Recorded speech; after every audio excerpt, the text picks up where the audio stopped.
How's it going, everybody? My name is Hamboy, and this is going to be my attempt to kind of run through some different spots in competitive games and try to find places where I think players could have played differently.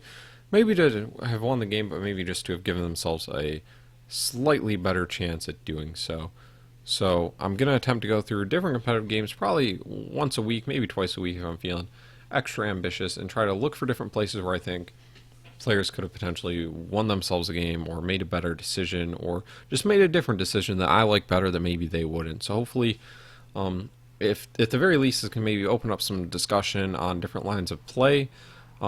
It's kind of going to be just an extended, kind of more in-depth what's the play. I'll probably include this video along with maybe a text write-up of my thoughts, and then you can consume it using your preferred media method, and then we can hopefully have a nice little talk about it, and you can tell me why all of my decisions are horrible. But enough of introductions. We'll hop right into it. This is a match between a Burst Priest list and a combo Patron Warrior deck. Obviously, two kind of weird decks, but making correct decisions in competitive games is pretty relevant, regardless of what kind of deck you're playing. Well, obviously, you're not going to be able to plug maybe some of these decisions right into your latter games. I think it's still kind of interesting to look at these games and figure out where correct decisions could have been made. So we're going to look right here first at the Priest turn 3. He has 4 different options. He can Pyro, he can Injure Blade Master, he can Blade Master Circle, or he can Hero Power Pass. He elects to go with the Wild Pyromancer, which I don't like for a number of reasons. It dies to Fiery War Axe, it doesn't really develop anything, and of course you can just use it later, maybe to draw with Northshire Cleric, Circle, some spell combo. Maybe you can use the 1 damage to pick off a minion, although that's not super likely against Warrior. And playing it out just kind of leaves it for dead against Fiery War Axe. It doesn't really do much. I mean, pushing 3 damage a turn is okay, but as Priest, as Burst Priest, you don't really expect to win the game that way, I don't think. Well, maybe it's a desperation move against something that you could anticipate to be Control Warrior. If it is Control Warrior, you're never winning this game anyway, so I think it's kind of a moot point. You can Injure Blade Master Circle if you want to develop more pressure.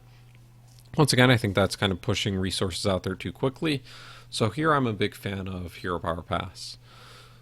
If you like something else there for a different reason, if you're a Priest expert or something, please shoot me a comment and let me know what, because it's kind of up in the air. I don't think there's necessarily one 100% correct play, but I definitely don't like playing anything out here. We will see the Pyro get played out, and it doesn't really end up doing much on the board. We're not going to sit here and watch 5 minutes of them passing back and forth while the Pyro does nothing. But we'll continue on to later in the game where there is one other decision I want to take a look at. Again, I think it's important to look at these decisions in kind of a vacuum. I'll pause it real quick before we get to the next decision. And just kind of say that, well, because something happened the next turn off the top that made a decision look good, it doesn't necessarily mean that the play was correct. There's a difference between playing to your outs and getting lucky and being super results oriented, and it's important to differentiate between the two. Making a play to set up for a 1-16 fireball when you don't necessarily have to do so and you can still win the game comfortably without taking a huge risk such as a 1-16, and then top decking the fireball doesn't mean you made the correct play, it just means you got lucky. Whereas realizing the only way you ever win the game is if you top deck that fireball and you did it, then you're playing to your outs. So hopefully that differentiation is clear, because I think that's something that will probably be important a lot of times in this series. And it's going to be relevant here in about 30 seconds. We're going to go into the Warriors turn 6 here, and we're going to see him slam the Emperor down really quickly.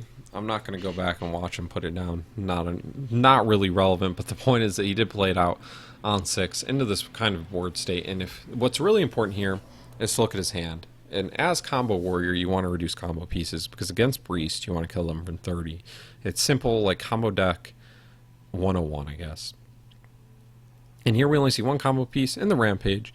So you've reduced a lot of Patron activator pieces, which is nice if you have a Patron, because you can maybe make a Patron, maybe make a second wave of Patrons if you're lucky enough to pick up both.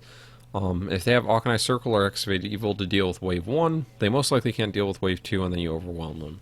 But with none of the things in hand, only one combo piece, I think the Emperor is hasty, and this is another spot where I like Hero Power Pass, which sounds boring, but I think of these kind of slower matchups where you can afford to be patient. I think it's pretty important to know when to hero power pass and when not to rush your cards onto the board. We'll just see Shadow Word: Death to clear this out. Nothing too exciting, but we'll go down one turn later, and we do see the patron picked up, and a ton of patrons come out. So, excuse me. Well, obviously now it looks correct because you just made an easy, huge board of patrons with all these reduced pieces, and there's no answer on the other side. I think if you're not going to be results oriented, and if you're going to kind of look at what would normally happen in this spot, you are normally not going to draw patron. You're normally going to draw your more of your combo pieces, your cards like Charge, maybe Second Rampage, maybe Faceless Manipulator, and they're going to be dead in your hand, and they're not going to be reduced. So, in that specific spot, I don't really like that play. That being said, I think that's going to be just about it for the video. Those two plays are hopefully enough food for thought. There will be a text write-up. Of course, if you watch the video, you probably won't read the text write-up, but hopefully you can write some of your own text. Leave me what you think of maybe those two spots, if you think something could have been improved, and just let me know your general thoughts on the video as well. So, thanks for watching. Hopefully this made some sense. Hopefully, as I make more of these, they will start to make more sense. And if not, you're, of course, always free to not watch them. So, thank you, and I'll see you next time.